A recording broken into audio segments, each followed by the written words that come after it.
This is Forever RPG.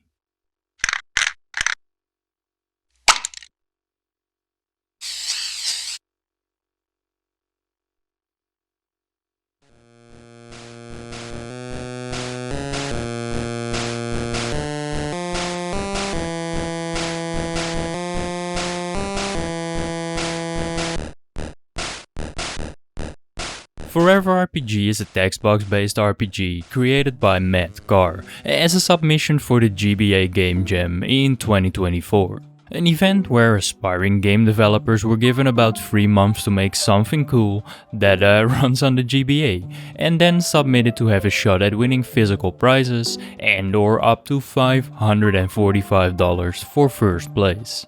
While Forever RPG didn't win anything, as far as I can tell. I randomly stumbled upon this while looking for a game for a future video on the main channel. Cover art looked simple, yet adorable. In-game screenshots convinced me. Here we are. Because it was made for a game jam in a few months, it obviously isn't a fleshed out game or anything, but nobody has really covered this on the YouTubes at all. And to me, that is some bullshit, because I can't lie. Matt's kinda cooked with this one. It's a pretty addicting gameplay loop to get lost in for a couple of hours. Forever RPG's name stems from its core concept, which is the randomization of everything, every new game. Something you can play on loop, forever. Sorta. You press new game, get to choose one out of the 3 randomly generated characters, generated out of a pool of like, 50 characters, and then embark on a 10-chapter randomized adventure with your randomized generated ally to i.e. grab a demon egg, free a village, slay a dragon, or anything like that. The game is meant to emphasize the randomness and thus the luck of the draw, so each run was made to last no more than 4 to 10 minutes. It doesn't have a real story or any super in-depth mechanics, but is engaging nonetheless, due to the randomization offering a neat surprise every single run. For starters, the 3 generated characters to choose from as soon as you start the game will already determine part of your playthrough. You got the big, dumb, raw strength heavy characters with no magic power to cast spells, magic heavy characters like the wizard with no real attack power, a little blue Digimon blob that's defensive more than anything, a nerd who has no good stats whatsoever, or an all-rounder human, all adjusting the playthrough ever so slightly.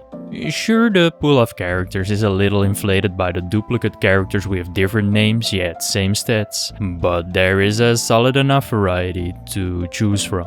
You then start the adventure and get a random set of equipment, weapons and items to use. The equipment and weapons boosting stats while taking away from others. The items doing anything from healing mana and health, to throwing bricks and spears, to nuking the entire field and ending the run. Which I found out the hard way, as shown at the start of this video. So yeah. It pretty much ticks all the boxes of what you'd expect in an RPG, is what I'm saying.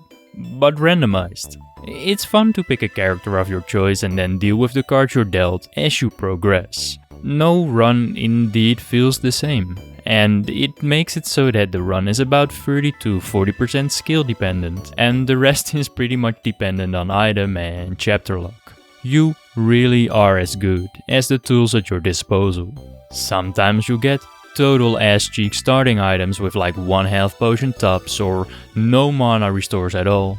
Sometimes the starting equipment is barely even worth equipping, but it can all be salvaged anyway by whatever the chapters throw at you. Like I said, there is no real storyline or anything like that. The chapters will randomly teleport you to a dungeon, a field or even space, and you're subject to the pool of events that can occur in every one of these. It's sorta like a boss gauntlet with random events in between until you reach the destination, aka fighting a boss defending the dragon egg or some shit. About half the chapters are fights against any of the characters in the character pool, while the other half consists of things like merchants selling you equipment, potions and weapons for the small amounts of gold dropped per one fight, you and your allies setting up a camp for a full health and mana heal, or characters giving you a little more in-depth advice about i.e. enemy weaknesses. But then there are also the more unexpected events, like a set of warp tiles to warp you to random characters that go as far as chapter 9, picking gems to achieve stat heals, or picking tiles to avoid spike traps to reach the treasure chest. And then sometimes you're just in space, and that's very cool, so you get an item that is very cool. I both fucking love and hate the event where your ally just dips after you set up the healing camp. You befriend a random merchant and fight alongside him, only to then either find your previous ally killed, or even funnier, angry at you for replacing him, like he wasn't the one that abandoned you. It makes for a game where you never know what you're going to get before pressing that new game option, and that's what makes it fun. And sometimes you get shafted as early as the character select screen, sometimes due to garbage item luck, and sometimes due to an unfortunate series of events. You're subject to the game's design. Because of its low development time nature and said development being done by what seems like a single individual, it is no surprise that it lacks a bit of polish. For instance, your ally is a move target for the sake of healing spells, but is not removed as an option for the attack moves, resulting into attacking them when button pressing a little too fast, a little too often. There is no situation in which you need to attack your ally, other than when you're hit by a confuse spell, I guess, but that still could be coded without them being a deliberate target. Then sometimes you are playing as a character with either no mana or a very low mana stat, are thus unable to cast any spells at all, and with a bit of bad luck have an ally without mana as well. If you then fight a 30 HP defense heavy enemy taking 1 damage at a time, it will take fucking forever to kill, and ruins the pacing just enough to get on my nerves.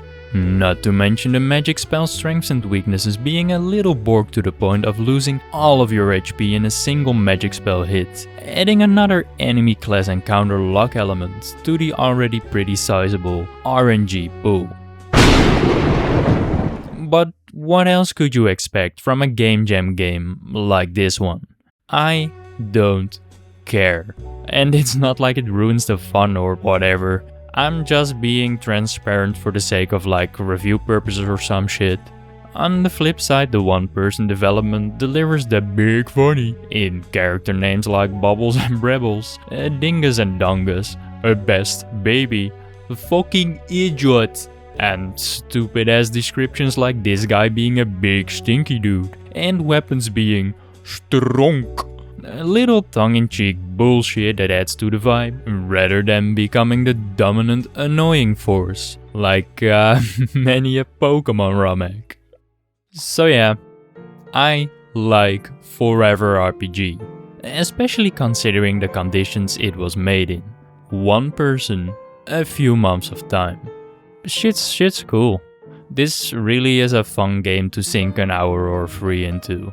Its luck-dependent nature and randomness is what keeps things interesting, until you've seen all of the characters, items and events in the pool after said 3 to maybe 4 hours depending on your speed and run.